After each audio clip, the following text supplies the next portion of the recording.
Timber framing is beautiful, of course. Now, there's actually various different kinds of it. And the original kind that we'll see in Europe is what we now call scribe rule. You do this by getting your timbers, propping them up on sawhorses so that they're all level. So you kind of do one side at a time. So you might do the front of a house. You'd lay out the posts and the sill and the cross braces.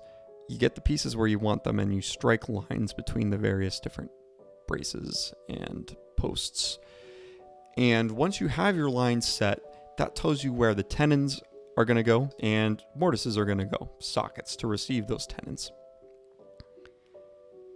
This requires you, again, to lay out all the pieces all at once.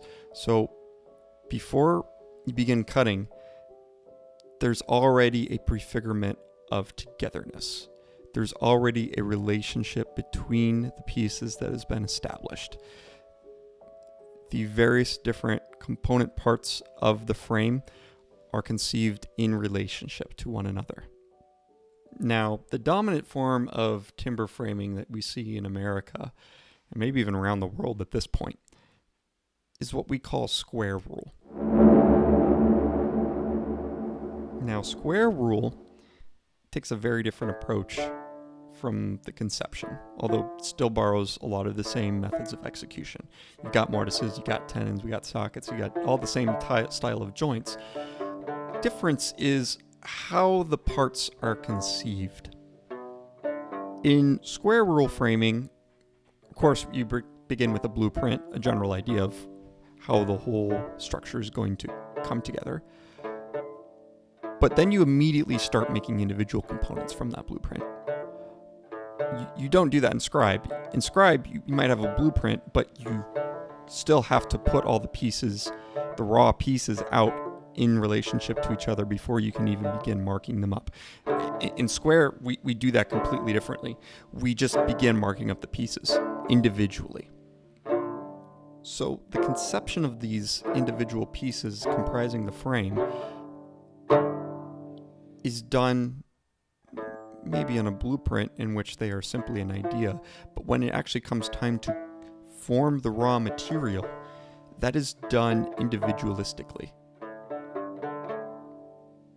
Now, this mirrors exactly what the American mode of manufacturing has done with interchangeable parts, where we create jigs and fixtures to produce components, and those components can then be, they're ideal, they're perfect, and then the perfect trigger can fit against the perfect gun stock, and so on to the point where you can make 10 muskets, take them apart, put them back together in different permutations of parts, and they will still all work because all of the parts are identical.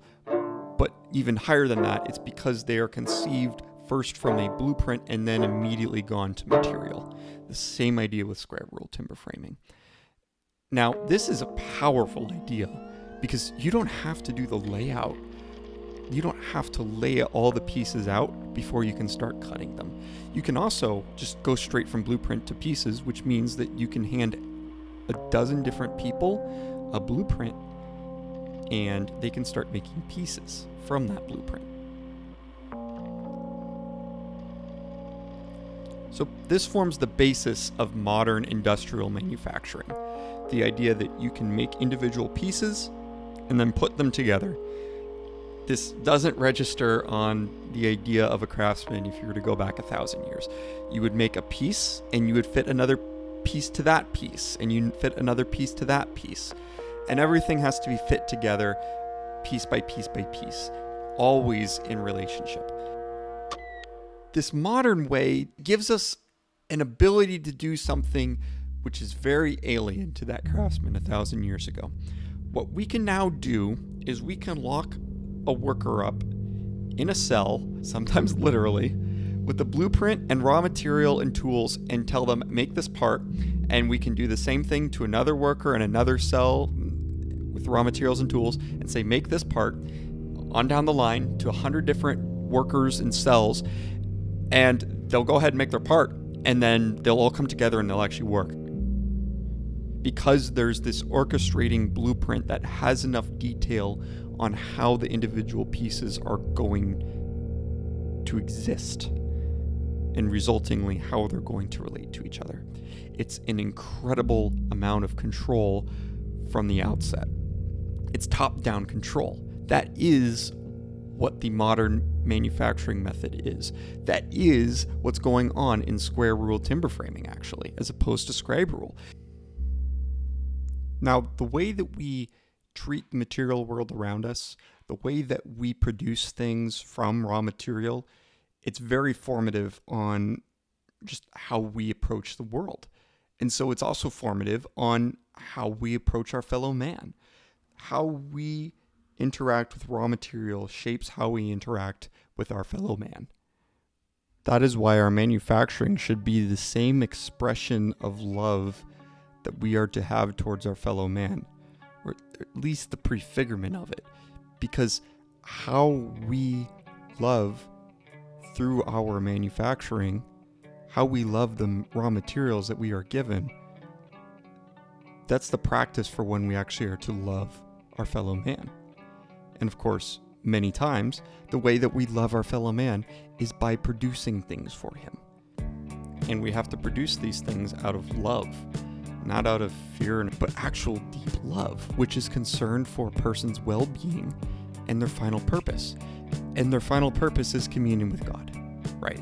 So, we have to have God in mind in every single action that we do. Every single move of a chisel is a movement towards God, or away from him, but hopefully towards him. If we are blinded to the fact that what we are doing is shaping the world around us, is helping our fellow man, or is hurting our fellow man, that we lose love. And we need to regain the sense of connection, the sense of relationship, the sense of love and finality in our work.